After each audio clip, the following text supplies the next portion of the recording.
तो भाई अब हमें पढ़नी है गुरुत्वाधीन गति। ठीक है, गुरुत्वाधीन गति बहुत सिंपल है। ये मान लो आपकी पृथ्वी है और जब आप किसी वस्तु को बिल्कुल ऊर्ध्वाधर फेंकोगे यानी कि 190 डिग्री के कोण से पृथ्वी से, तो वो बिल्कुल सीधी ऊपर जाएगी। ये बन गया थोड़ा सा ऐसे, लेकिन वो बिल्कुल सीधी ऊपर जाएगी और वहाँ से बिल्कुल सीधी ही नीचे आएगी। ठीक है, इस गति को हम कहेंगे गुरुत्वाधीन गति। समझ रहे? हमने वो छुट्टी पोल या कोई पत्थर, वो सीधा ऊपर गया और फिर सीधा नीचे आ गया। ठीक है, इस गति में जो वस्तु आपके है वो बिल्कुल सीधे रास्ते पर जाएगी। ठीक है, और इसमें जो त्वरण उत्पन्न होगा उसको बोल लेंगे हम गुरुत्व त्वरण। ठीक है, गुरुत्व क्या हो? गुरुत्व वो हो, गुरुत्व एक बल है। कौन सा बल है? उसे किसी भी वस्तु पे वो लगेगा और कौन लगाएगा? पृथ्वी लगाएगी। ठीक है, आप ये कहो कि जिस बल से पृथ्वी किसी वस्तु को अपनी ओर आकर्षित करती है उसे हम गुरुत्व कह रहे हैं। ठीक है, इसकी दिशा हमेशा नीचे की ओर होगी। चलो जी, तो यहाँ से एक त्वरण उत्पन्न होगा भाई, और उसको हम क्या कहेंगे? गुरुत्व त्वरण। और इसका मान हमेशा फिक्स रहे, एक कंडीशन में बदल जा, लेकिन आप अभी फिक्स मान कर चलो। और इसका मान हमेशा फिक्स रहेगा, जिसकी वैल्यू है 9.8 मीटर प्रति सेकंड स्क्वायर। ठीक है, और वैसे इसको हम 10 मीटर प्रति सेकंड स्क्वायर ले लें। ठीक है भाई, तो ये बात आ गई। आगे चलो, मान तो ये हो गया और दिशा हमेशा नीचे की ओर। ठीक है, तो देखो भी हमने आपसे बताई थी कि जो वो गति की समीकरण, हमने 3 समीकरण पढ़ाई, वो उनकी हमने शर्त बताई थी कहाँ कहाँ लेने की। एक तो वस्तु की गति बिल्कुल सरल रेखी, वो भी है। ठीक है, दूसरी त्वरण नियत हो। त्वरण नियत कब होगा? त्वरण की दिशा नियत होनी चाहिए और जिसका मान नियत होना चाहिए। तो यहाँ से मान भी हमने बता दिया नियत है और दिशा भी नियत है, यानी कि त्वरण भी नियत है। तो यानी कि गुरुत्वाधीन गति में हम गति की 3 समीकरण लगा सकें। अच्छा, बस उनका थोड़ा सा रूप बदल जाएगा, वो देखो किस तरह। वहां से क्या था? एक v था, v था, u था, s था, a था और जो t था ये थी। तो भाई v का इन समीकरणों में, जो से गुरुत्वाधीन गति के अंतर्गत हम समीकरण बताएंगे, v भी सेम रहेगा, u भी सेम रहेगा, s बदल जाएगा। s वहाँ से विस्थापन हम पर डे मतलब इनके एक रोड पर मान रहे थे, और यहाँ से हम s को h से रिप्रेजेंट करेंगे। कहाँ से? h से, स्मॉल h।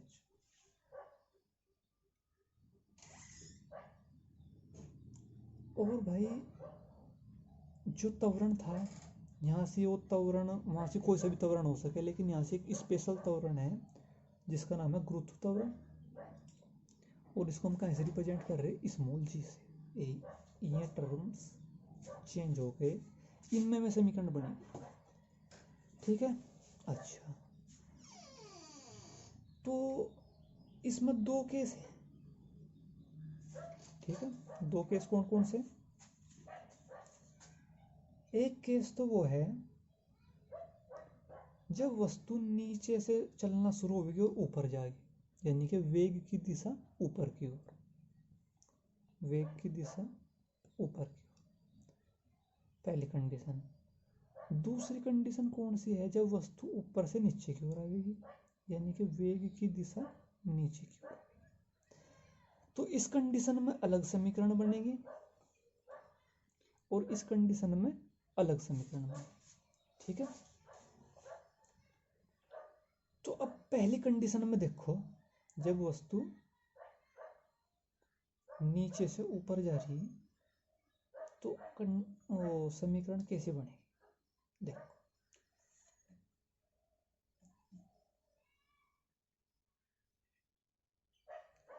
जो फंड मतलब जो बेसिक समीकरण थी हमारी पहली वाली, वो थी v is equal to u plus a t, ठीक है। तो कंडीशन कौन सी है भाई ये, यानी कि केस कौन सा है, पहले वाला, और वस्तु कहाँ से कहाँ जा रही, नीचे से ऊपर की ओर जा रही, ठीक है। उसमें ये आपकी पहली समीकरण है, ठीक है। अच्छा, तो इसमें से हमने चेंज करनी है और समीकरण बनानी है। तो इसमें कह लो या तीनों में कह लो, इनमें जो इस कंडीशन में वेग की दिशा हमेशा ऊपर की ओर रहेगी और त्वरण की दिशा हमेशा नीचे की ओर रहेगी, ठीक है। तो हम जहाँ से भी जी आ, यानी कि जहाँ से भी ए आ रहा वहाँ से हमने जी लिखना, आपसे बताया पहले भी। तो हम जी ना लिखे क्योंकि उल्टी है इसकी, त्वरण की दिशा उल्टी है, तो यहाँ से हम ए की जगह जी ना लिखे माइनस जी लिखे, बस सिंपल। तो पहले क्या बन के आएगी, v is equal to u plus a की जगह माइनस जी और टी, ये बन गई आपकी v is equal to u minus g t, ठीक है। दूसरी में देखो,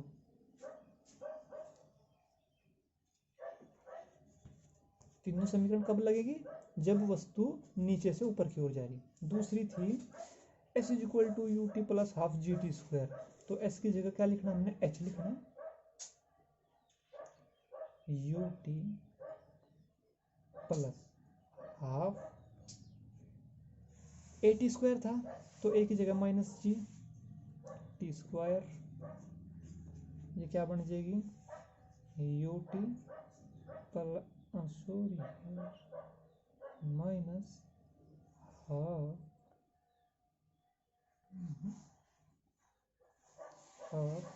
जी टी, ये बन गया आपकी दूसरी, ठीक है। तीसरी किस तरह बनेगी, तीसरी बनेगी v square is equal to u square, और वो 2as यानी कि ए की जगह माइनस जी, तो ये बन जाएगा डायरेक्ट माइनस 2g एस की जगह h। ये तीन समीकरण बताए हमने, ये कब लगेंगे, जब वस्तु नीचे से ऊपर की ओर जा रही, ठीक है। अब भाई दूसरा केस लो, दूसरा केस क्या है, जब वस्तु आपकी ऊपर से नीचे की ओर आ रही, ठीक है। उस कंडीशन में देखो क्या होगा, उस कंडीशन में जो वेग की दिशा है वो नीचे की ओर हो जाएगी, यहाँ से नीचे की ओर, और त्वरण की दिशा तो आपसे हमने बता भी दिया हमेशा नीचे की ओर रहेगी। तो अब जब इनमें तीनों में हमने एस की जगह ए और एस की जगह बदलनी है, दोनों के सम बदली जाएगी, और यहाँ से क्या होगा, दोनों की दिशा समान होगी, तो यहाँ से माइनस जी ना लिख करके डायरेक्ट जी लिखे जा। तो देखो पहली क्या बन जाएगी, v equal to u plus a, यानी कि ए की जगह जी,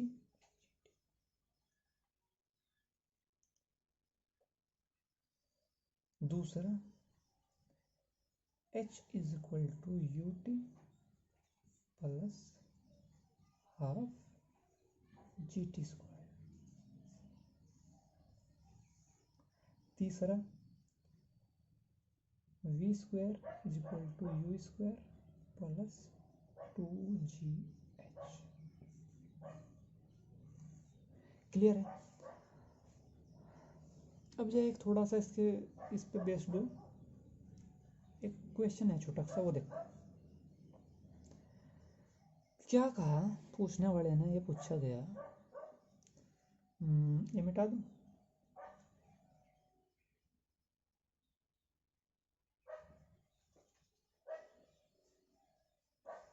ठीक है।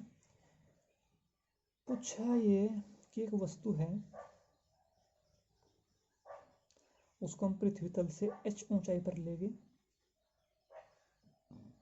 यानी कि ये ऊंचाई उसने कितनी बता दी कि h है।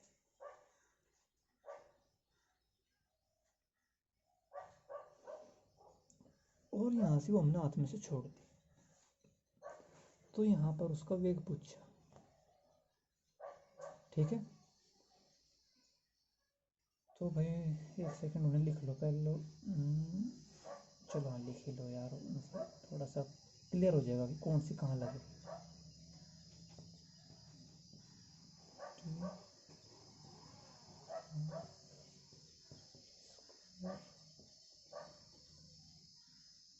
ये होगी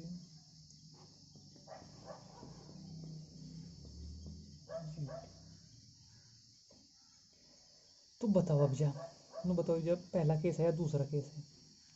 इसमें ये हमने ये जो समीकरण आई थी, ये कौन सी की आई थी, जब वस्तु ऊपर से नीचे की ओर आए। ठीक है, तो जी पहली में तो लगनी नहीं, जिनमें माइनस जी लिया था। क्यों? मैं तो कब है कंडीशन, जब वस्तु नीचे से ऊपर जा रही और ये हमारी वस्तु ऊपर से नीचे की ओर आ रही, तो सीधी सी बात है इन तीनों में तो कोई एक समीकरण लगी। ठीक है, तो कौन सी लगाओगे? पहले वाली लगाओगे। पहले वाली में यानी कि इसमें h है, यानी कि इसमें h का इस्तेमाल होगा, तो यानी कि पहले वाली फेल। अच्छा, दूसरी वाली देखो क्या, एक बात करो, आइडिया कर लो, दे क्या रखा, उसने u दे रखा और u का मान कितना है 0, क्योंकि नीचे से वस्तु धक्का दे के नहीं फेंकी गई, ये आराम से छोड़ दी गई, तो यानी कि t बराबर 0 पर वस्तु का वेग 0 था, तो यानी कि u का मान दे रखा और उसने ये है फाइनल वेलोसिटी, u का मान दे रखा, h दे रखा और v पूछ रखा, तो उसमें v तो कहीं से कहीं आया ही नहीं, h है लेकिन v नहीं है, तो सिंपल सी बात है इसमें ये लगेगी। ठीक है, और ये किस तरह लगेगी, आओ देखो।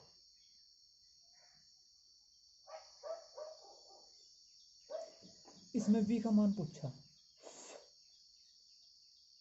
तो यानी कि इसको तो जू का तो रहने दो, u 0 था क्योंकि आराम से तो छोड़ दी, धक्का तो नहीं दिया, u और उसका 0 यानी कि उसका वर्ग वो भी 0 ही हो गया, प्लस 2g और h, ये तो ऊंचाई यही, तो v का मान पूछा, तो ये हो गया आपका v square equal to 2gh,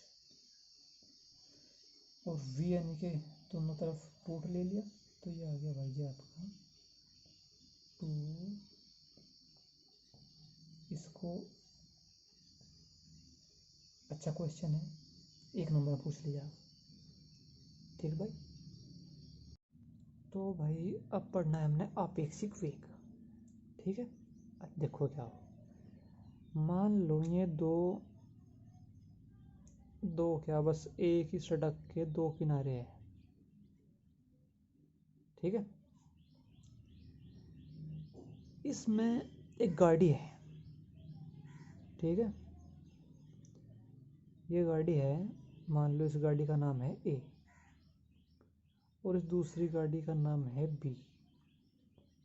ठीक है, ये चल रही, यानी कि इसका वी ए, जिसकी वेलोसिटी है वो मान लो 50 मीटर प्रति सेकंड, और बी की मान लो, यानी कि इसको क्या बोल लेंगे, वी बी 20 मीटर प्रति सेकंड। तो अगर जो कोई देखने वाला यहाँ से खड़ा, यानी वो सड़क के पास किसी घर में खड़ा या सड़क पे नीचे खड़ा, तो उससे पूछो कि भाई कार ए की या वस्तु ए की वेलोसिटी बताओ, बता देगा कि 50 मीटर प्रति सेकंड। ठीक है। वस्तु बी की वेलोसिटी बताओ, तो बता देगा कि 20 मीटर प्रति सेकंड। ठीक है। अगर जो कोई आदमी हम कार बी में बैठा दें और उससे पूछें कि भाई वस्तु ए की स्पीड बताओ, तो सॉरी वस्तु ए की वेलोसिटी बताओ, तो वो किस तरह बताएगा? तो देखो, इसको हम कहेंगे, ये तो हो गया निरपेक्ष वेग। ठीक है। यानी कि जो कोई नीचे बैठा उसने दोनों का बताया अपने हिसाब से, तो होगा निरपेक्ष। और ये होगा सापेक्ष। सापेक्ष का मतलब एक दूसरे से संबंधित। सापेक्ष यानी कि इसको हम बोल लेंगे, अगर जो कोई आदमी बी में बैठा और ए का वेग जानने की कोशिश कर रहा, तो उसने जो सा वेग दिखेगा उसने दिखेगा बी के सापेक्ष। जो से सापेक्ष किसके सापेक्ष? जिसमें वो बैठा, बी के सापेक्ष वस्तु ए का वेग। समझ गए? बी के सापेक्ष वस्तु ए का वेग। और इसको हम रिप्रेजेंट कैसे करेंगे? V A B. समझ रहे? देखो, इसका तो है और इसमें हम बैठे। ठीक है। तो इसका जो फॉर्मूला है वो है ये, जोन सा पहले वो पहले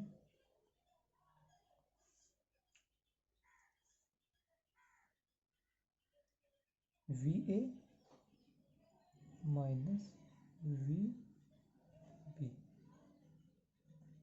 वी ए का मान 50 मीटर प्रति सेकंड, लिख लो 20 मीटर प्रति सेकंड, 30 मीटर प्रति सेकंड। ये क्या है? V E B.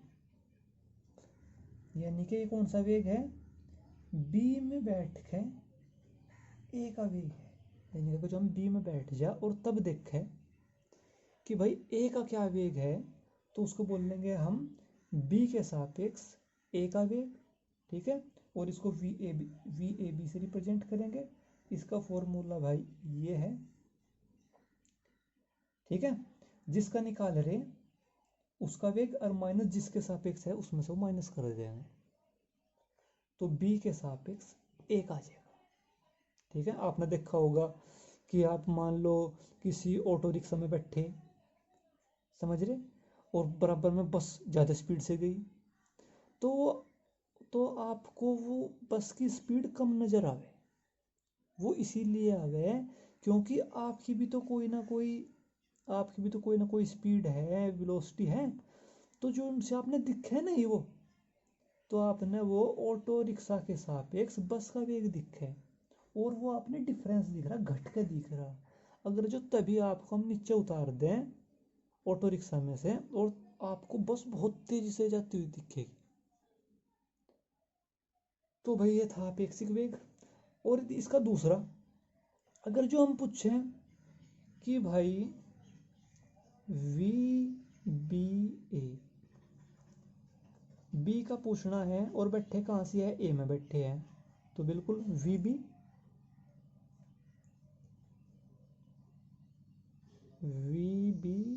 Minus V A. V B का मान 20 मीटर प्रति सेकंड माइनस 50 बराबर ये माइनस के 30 आ गया। इसका मतलब क्या हुआ? माइनस का मतलब ये हुआ कि ये वस्तु पीछे की ओर जा रही। यानी कि जैसे जैसे हम आगे बढ़ेंगे ना, तो ये वस्तु हमने ये वस्तु आगे नहीं पीछे जाती हुई दिखेगी, तो पीछे जाने का मतलब हो गया माइनस। ठीक भाई। तो कंक्लूजन क्या है? सापेक्ष वेग क्या हो? ये तो हो गया निरपेक्ष, अगर जो नीचे है। सापेक्ष क्या है? दोनों चल रही हमारी, और तब हम पूछ रहे कि इसमें बैठ के इसका बताओ, इसमें बैठ के इसका बताओ, तो इसको हम कहेंगे सापेक्ष, यानी कि एक दूसरे से संबंधित। ठीक है। और सापेक्ष वेग को हम वी ए बी से रिप्रेजेंट करें। जोन सा पहलो आवेगा उसका पूछे जाएगा या उसका बताया जाएगा, और जोन सा वर्ड बाद में आवेगा उसमें हम बैठे या उसके सापेक्ष निकल ले जाएंगे। तो जो ये है, ये क्या हो गया, वस्तु ए का बी के सापेक्ष वेग, और ये क्या हो गया, वस्तु बी का ए के सापेक्ष वेग। उम्मीद है भाई समझ में आ गया हो गया। Thank you.